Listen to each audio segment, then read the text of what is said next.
In the 14th century BC, King Ramesses III built a marvelous construction here in the west bank of Luxor. It's his mortuary temple, Habu Temple. The constructions here are all very unique, especially the front facade of the temple. We're going to go around the temple together and you're going to see all these constructions. But the most important thing are the restoration works done here along the time. The most important one was the recent one done in 2021. Together, we're going to see all these restoration works done here.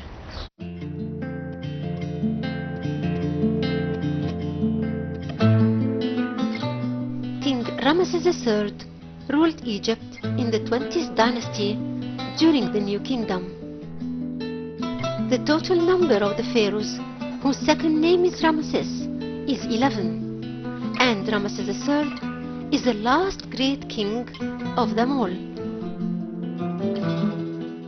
Like great kings of his era, he constructed a mortuary temple on the west bank of the Nile in Luxor, which was the capital of Egypt during the New Kingdom.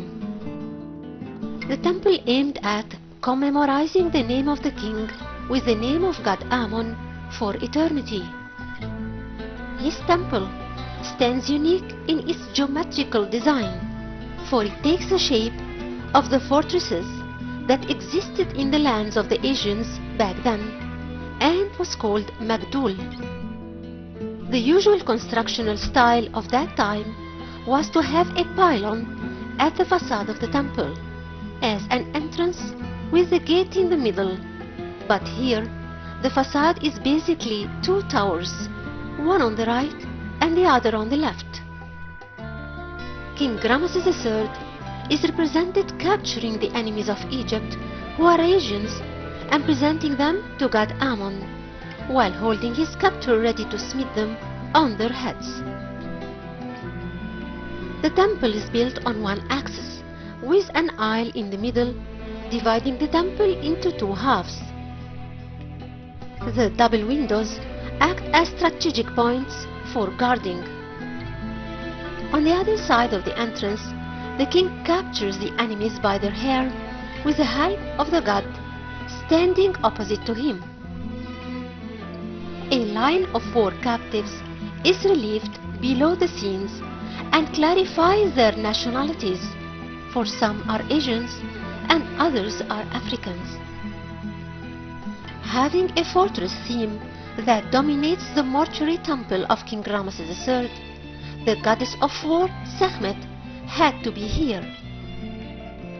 Thus marvelous granite statues representing the lioness, who is a goddess of war, were placed right by the entrance, one on each side.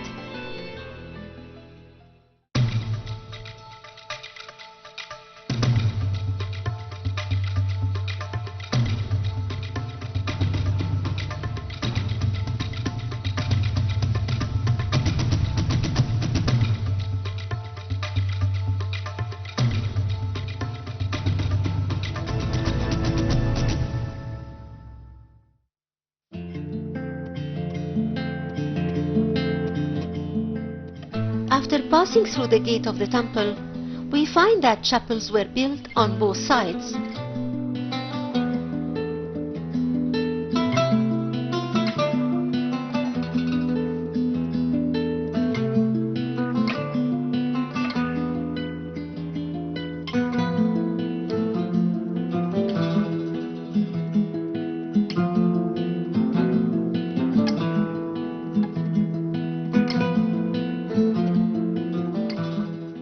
The whole place was once colored, and traces of colors could still be seen till today.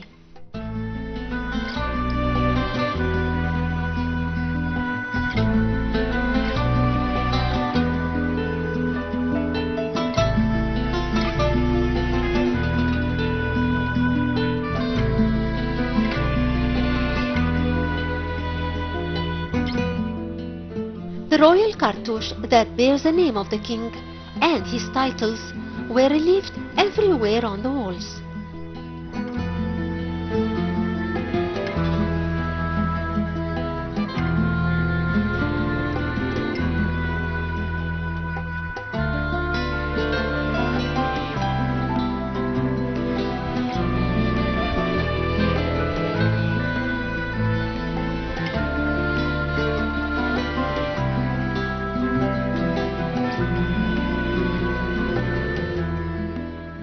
The constructional element of the pylon is naturally represented, but here they are behind the first court. The only difference in their style are the buttresses, in which once stood statues of the pharaoh. The openings on top of the pylons were 4 flags. The king is represented on the facade in action during his wars, capturing the enemies, while god Ammon hands him the Khabish, or the sword of victory.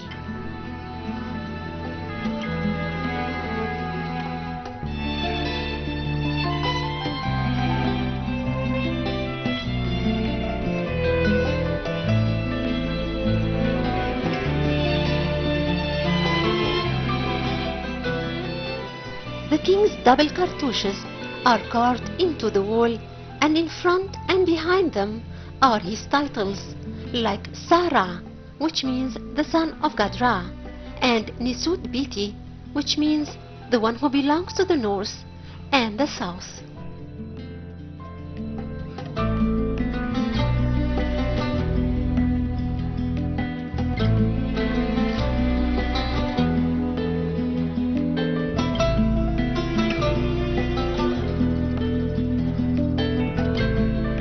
The most remarkable constructional feature in the temple is that it's a part of a grand settlement that included living quarters for the king and his family and his big entourage.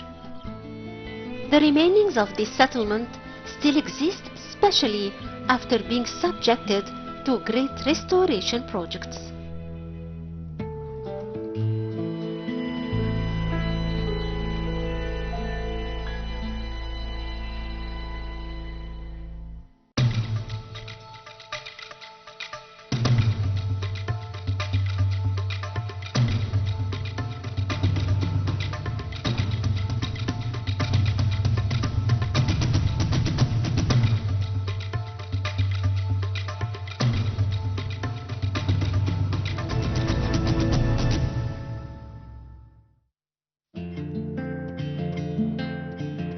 Different building materials were used in the mortuary temple of King Ramses III, majorly limestone supported by sandstone.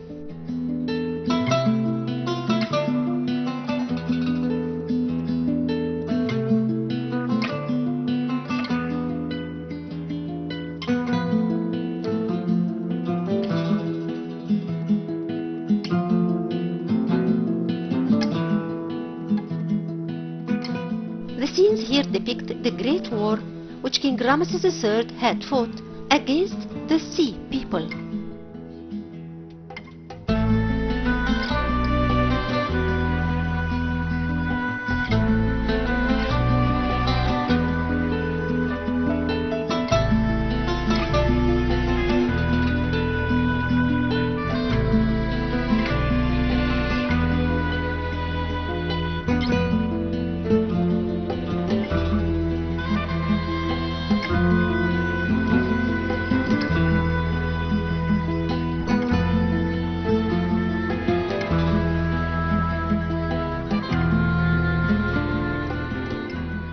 In the court, the chambers of the king's palace were divided by mud bricks, which was the material used in buildings all over Egypt.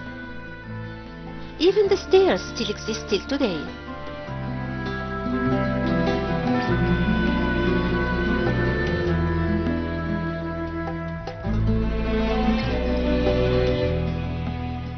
The palace was divided into a royal quarter with beautiful columns and open courts, and also special places for the servants and helpers and priests.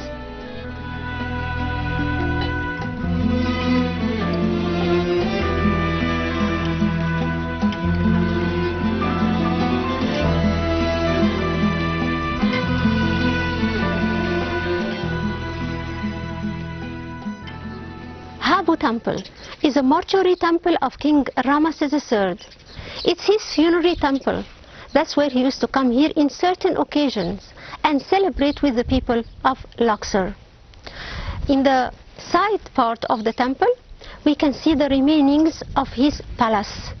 So actually it's the only remainings of a palace of a pharaoh here in the west bank of Luxor, which makes Habu temple a very special temple. The settlement here of his palace was in a kind of a bad condition, and that's why it needed restorations along the time. The latest restorations were only a few years ago, and actually part of the restoration was done also in 2021. So together we're going to see some of these restorations and how they put some parts of the falling parts and deteriorated parts of the temple back together, so that the visitor can have an idea how the palace used to look like. There is a wall that surrounds the whole settlement, built of mud bricks with fortifications along the time.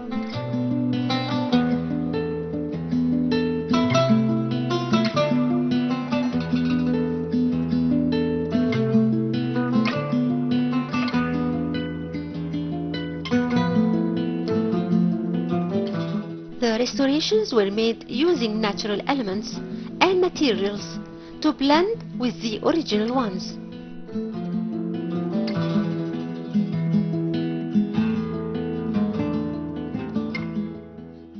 For example, new stones were cut and fitted in between the broken ones.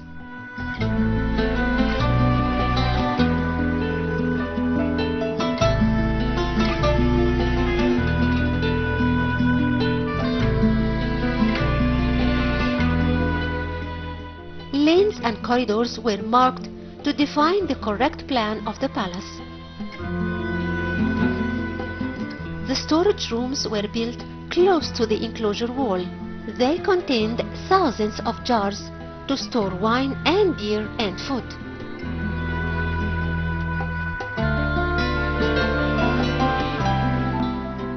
That's why fragments of pottery are found in all that area. All the materials and tools used for the services of the temple, like incense, seeds, food, grain and wood, were stored there. In the Greek, Roman and Byzantine period, there was a church built here. The royal palace was directly connected with the first courtyard of the temple through the window of transfiguration.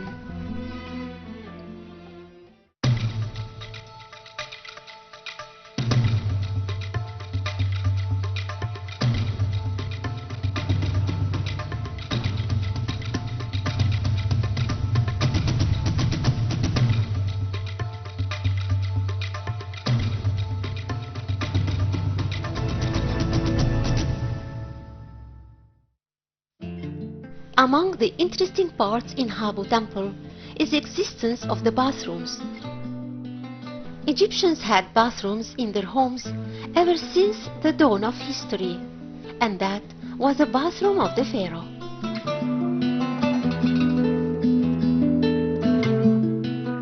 The chaotic war scenes are represented on the back walls of the first courtyard.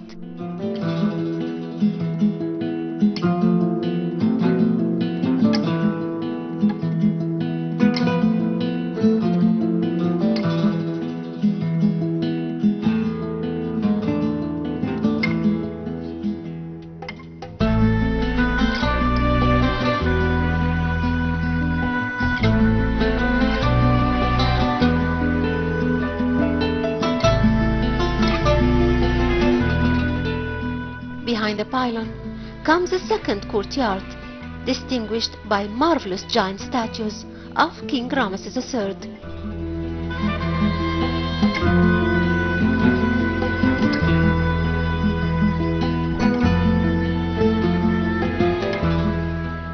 Faced by a row of columns, ending with the open capitals of the papyrus plant.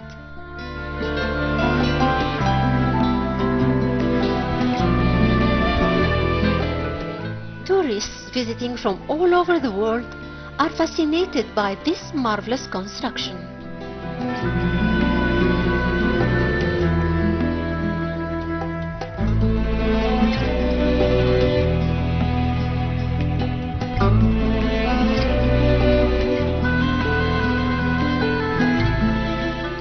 court's walls are distinguished by the beautiful columns that still exist in a great condition till today. The main colors used are the red and blue and yellow.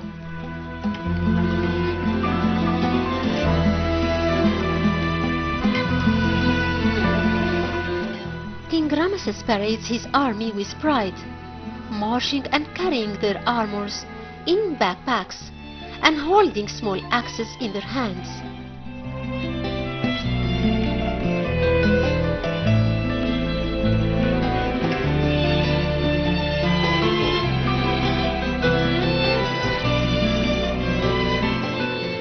Above them, the king stands and two fan bearers do their job, one on each side of him.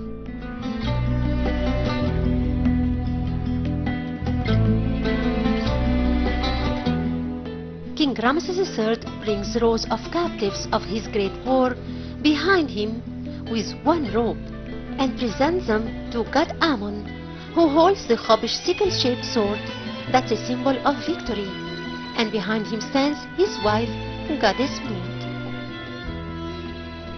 The double names of King Ramesses III are carved, one of which is Wesermait Ra Meri Ammon, which is his birth name. One of the greatest war scenes is carved on the facade of the second pylon, when we see King Ramesses III standing and fighting in his war chariot, while the enemies are thrown all around the battlefield, upside down or on their sides. The story of that war is carved above the scene. The symbols of Ankh and Was represent life and ruling power, which were given as special gifts from the gods to the king.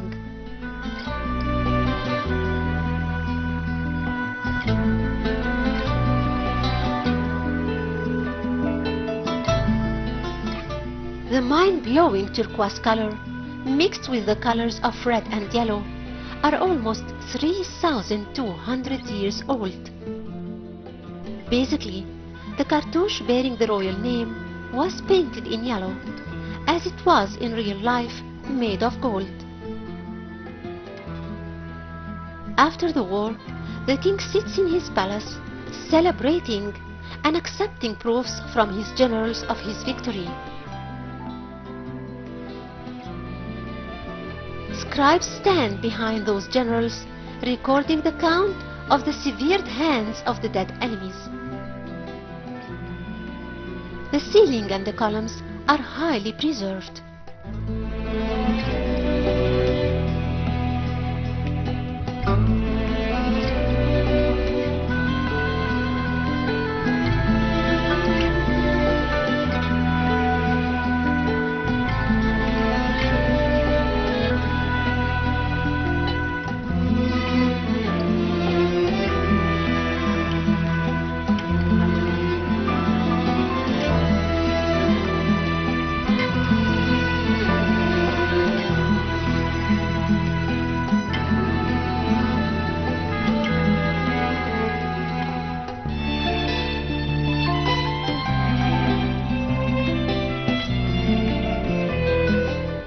The last hall in the temple is remarkable, with its many columns situated basically in the middle, with the king represented in beautiful colors.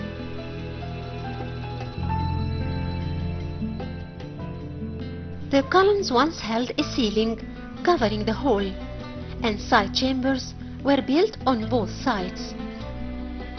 The reliefs of the whole temple were made so deep into the stones to make them last forever.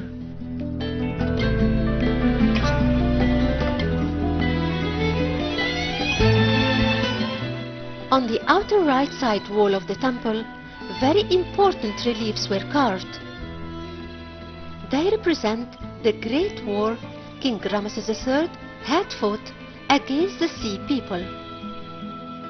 They were the Chardins and the Belestians, who were the origins of the Palestinians. They lived on islands in the Mediterranean and tried to invade Egypt by boats. So the king built a great fleet and fought them in the sea and secured his victory over them. the victory of which he was so proud that he had inscribed it all over Habbo Temple.